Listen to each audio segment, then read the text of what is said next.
دھند کے حوالے سے بات کریں تو ملک کے میدانی علاقے دھند کی لپیٹ میں ہیں۔ موٹر ویز کو مختلف مقامات سے بند کر دیا گیا ہے۔ ترجمان موٹر وے پولیس کے مطابق شدید دھند کے باعث موٹر وے M1 پشاور سے رشکئی اور برہان سے اسلام آباد تک بند کر دی گئی ہے۔ موٹر وے M5 پر رحیم یار خان سے روہڑی تک ٹریفک کا داخلہ ممنوع قرار۔ اسلام آباد ایئرپورٹ پر دھند کی وجہ سے فلائٹ آپریشن بھی مشکلات کا شکار ہے۔ کئی پروازیں منسوخ کر دی گئی ہیں، متعدد تاخیر کا شکار ہیں۔ نگران وزیر اعظم انوار الحق کاکڑ کہتے ہیں پاکستان کے نظام عدل پر بڑے سنگین سوالات ہیں۔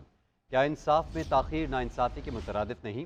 سب کے لیے یکساں اصول کا اطلاق ضروری ہے۔ لاہور میں طلباء اور طالبات سے گفتگو کرتے ہوئے کہا کہ قاسم کے ابا وزیر اعظم ہوں تو حمید کی اماں کا مسئلہ نظر نہیں آتا۔ اداروں سے مستفید ہونے والے انہیں اپنا باپ بنا لیتے ہیں، فائدہ نہ ہو تو وہ باپ سوتیلا ہو جاتا ہے۔ ریاست تشدد کی اجازت نہیں دے سکتی۔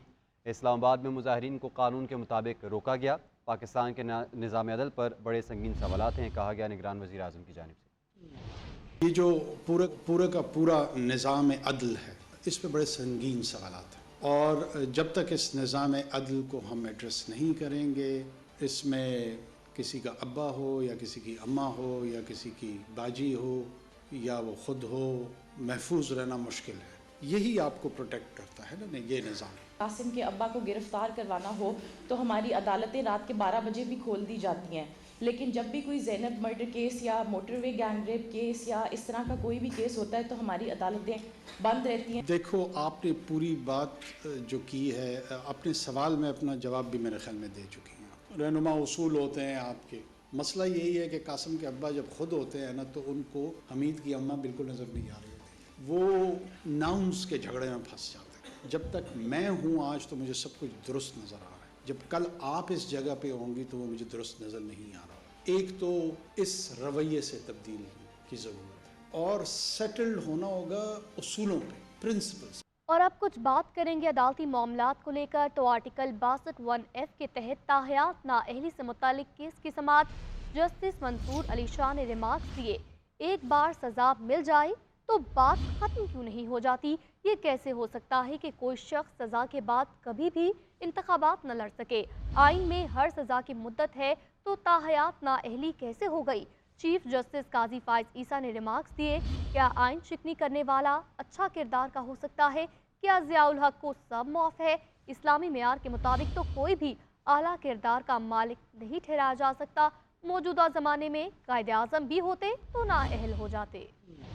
چیف جسٹس قاضی فائز عیسیٰ کی سربراہی میں سپریم کورٹ کے 7 رکنی لارجر بینچ نے تاحیات نااہلی کیس کی سماعت کی۔ چیف جسٹس نے اٹارنی جنرل کو مخاطب کرتے ہوئے کہا کہ الیکشن ایکٹ چلنا چاہیے یا سپریم کورٹ کے فیصلے۔ اس پر اٹارنی جنرل نے کہا کہ عدالت سے درخواست ہے کہ تاحیات نااہلی کے فیصلے کا دوبارہ جائزہ لے، جبکہ الیکشن ایکٹ کی تائید کروں گا کیونکہ یہ وفاقہ بنایا گیا قانون ہے۔ اٹارنی جنرل نے کہا کہ آرٹیکل 62(1)(f) کے تحت تاحیات نااہلی کی تشریح کے فیصلے کا دوبارہ جائزہ لیا جائے۔ میر بادشاہ کیسرانی کے خلاف درخواست گزار کے وکیل ثاقب جیلانی نے بھی تاحیات نااہلی کی مخالفت کرتے ہوئے کہا کہ میں نے 2018 میں درخواست دائر کی جب 62(1)(f) کے تحت تاحیات نااہلی کا فیصلہ آیا۔ اب الیکشن ایکٹ میں سیکشن 232 شامل ہو چکا ہے۔ الیکشن ایکٹ میں سیکشن 232 آنے پر تاحیات نااہلی کی حد تک اس طرح کی پیروی نہیں کر رہا۔ چیف جسٹس نے سوال کیا کہ الیکشن ایکٹ کی ترمیم کو کسی نے چیلنج کیا؟ تمام ایڈوکیٹ جنرل اٹارنی جنرل کے موقف کی تائید کرتے ہیں یا مخالفت؟ چیف جسٹس کے پوچھنے پر تمام ایڈوکیٹ جنرلز نے الیکشن ایکٹ میں ترمیم کی اٹارنی جنرل کے موقف کی تائید کی۔ چیف جسٹس نے سوال کیا کہ آرٹیکل 62 اور 63 میں فرق کیا ہے؟ اس پر اٹارنی جنرل نے کہا کہ آرٹیکل 62 ممبران کی اہلیت جبکہ 63 نااہلی سے متعلق ہے۔ آرٹیکل 62 میں نااہلی کی مدت درج نہیں جبکہ یہ عدالت نے دی۔ اٹارنی جنرل نے کہا کہ جب تک عدالتی فیصلے موجود ہیں تاحیات نااہلی کی ڈکلیریشن اپنی جگہ قائم ہے۔ اس پر جسٹس قاضی فائز عیسیٰ نے کہا کہ الیکشن ایکٹ بھی تو لاگو ہو چکا۔ تاحیات نااہل شخص کا راستہ روکیں گے۔ فری اینڈ فیئر الیکشن میں تمام سیاسی جماعتوں کی شمولیت ضروری ہے۔ ایک پارٹی کو الیکشن سے باہر کیا گیا تو جمہوریت ڈی ریل ہوگی۔ Chairman P T I barrister Gohar کہتے ہیں کہ تحریک انصاف کسی صورت الیکشن کا بائیکاٹ نہیں کرے گی۔ سینئر ٹیم نہ کھیلی تو انڈر 19 ٹیم میدان میں اتاریں گے۔ اہم پروسیس ہے، اس پروسیس میں سارے پارٹیز اور ورکر سپورٹر اور کینڈیڈیٹ کا free and fair and transparent process میں پارٹیسپیٹ کرنا بہت لازم ہے۔ عدلیہ سے ایک درخواست بھی ہے کہ اس وقت آپ ہی کا رول ہے، آپ ہی کا کریٹیکل رول ہے۔ ایک پارٹی کو اگر سنگل آؤٹ کر کے اس پروسیس سے نکالا جائے گا تو جمہوریت ڈیریل ہوگی، پارلیمان کمزور ہوگا اور اکانومی ڈوب جائے گی۔ اس کے گارڈ کرنا سپریم کورٹ اور عدلیہ کی ذمہ داری ہے۔ انشاءاللہ ہمیں آپ سے توقع ہے کہ آپ اس ذمہ داری کو احسن طریقے سے نبھائیں گے۔ سپریم کورٹ میں لاپتہ افراد اور جبری گمشدگیوں سے متعلق کیس کی سماعت۔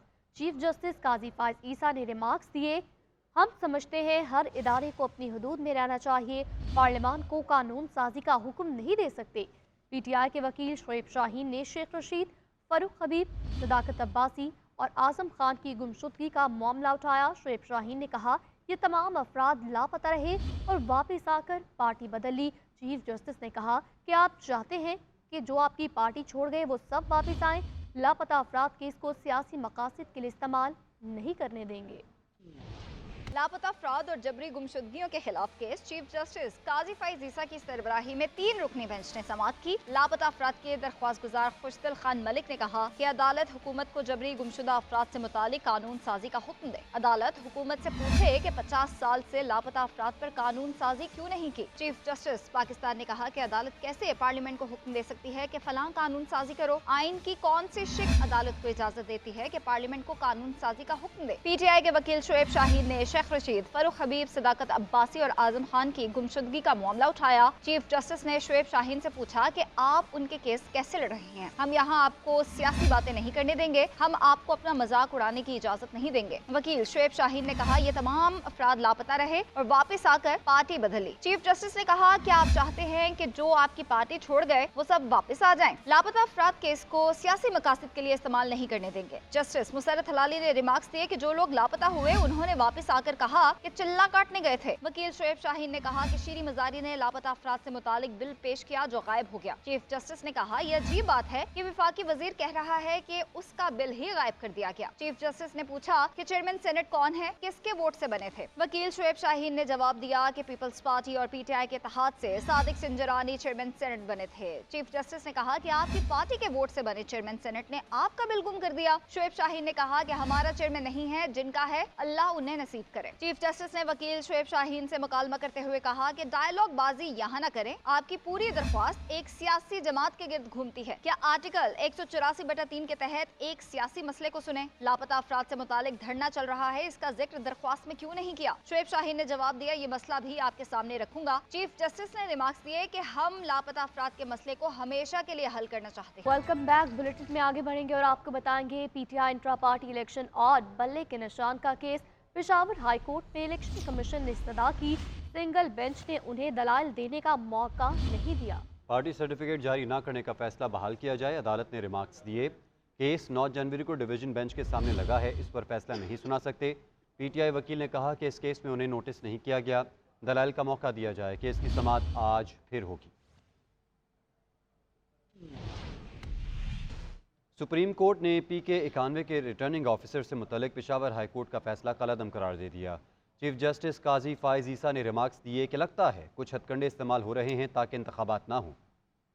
سپریم کورٹ میں کوہاٹ کے صوبائی حلقہ پی کے 91 کے ریٹرننگ افسر کی معطلی کے خلاف الیکشن کمیشن کی اپیل پر سماعت ہوئی۔ الیکشن کمیشن کے وکیل نے دلائل دیتے ہوئے کہا کہ کوہاٹ کے ریٹرننگ افسر نے طبی وجوہات پر خود رخصت مانگی۔ پشاور ہائی کورٹ کے سنگل بینچ نے 27 دسمبر کو الیکشن کمیشن کو نوٹس کیے بغیر آر او کو معطل کر دیا۔ چیف جسٹس قاضی فائز عیسیٰ نے شکایت گزار سے سوال کیا کہ آپ اپنی مرضی کا ریٹرننگ افسر لگوانا چاہتے ہیں، لگتا ہے کچھ ہتھ کنڈے استعمال ہو رہے ہیں تاکہ انتخابات نہ ہوں۔ ایک ریٹرننگ افسر بیمار ہو، دوسرا لگا دیا گیا۔ پشاور ہائی کورٹ نے ٹھگ کر کے تقرری کینسل کر دی۔ آپ لوگ چاہ رہے ہیں الیکشن رک جائیں، پٹیشن فائل کرنے پر آپ کو جرمانہ کیوں نہ کر دیں۔ چیف جسٹس نے ریمارکس دیے کہ پشاور ہائی کورٹ کے جج نے نوٹس جاری کرنا بھی مناسب نہ سمجھا۔ یہ ہائی کورٹ سے کس قسم کے آرڈرز جاری ہو رہے ہیں؟ ریٹرننگ افسر کوئی بھی ہو، کیا فرق پڑے گا؟ بلا وجہ کی درخواستیں کیوں دائر کی جا رہی ہیں؟ عدالت نے کہا کہ الیکشن کمیشن نے غیر قانونی یا غیر آئینی اقدام نہیں کیا۔ الیکشن کمیشن فوری طور پر اسکروٹنی کا عمل شروع کرے۔ سپریم کورٹ نے پشاور ہائی کورٹ کے فیصلے کے خلاف الیکشن کمیشن کی اپیل منظور کر لی۔ کاغذات نامزدگی مسترد ہونے کے خلاف اپیلیں دائر کرنے کا سلسلہ دوسرے روز بھی جاری رہا۔ آج اپیل جمع کروانے کا آخری روز ہوگا۔ سابق وفاقی وزیر شیخ رشید، بشارت راجہ، تیمور سلیم جھگڑا سمیت متعدد امیدواروں نے ٹریبیونل میں درخواست دائر کی۔ شعیب شاہین کے کاغذات نامزدگی مسترد کیے جانے کے خلاف اپیلوں پر نوٹس جاری کیے گئے۔ مزید تفصیلات دیکھیں گے رپورٹ میں۔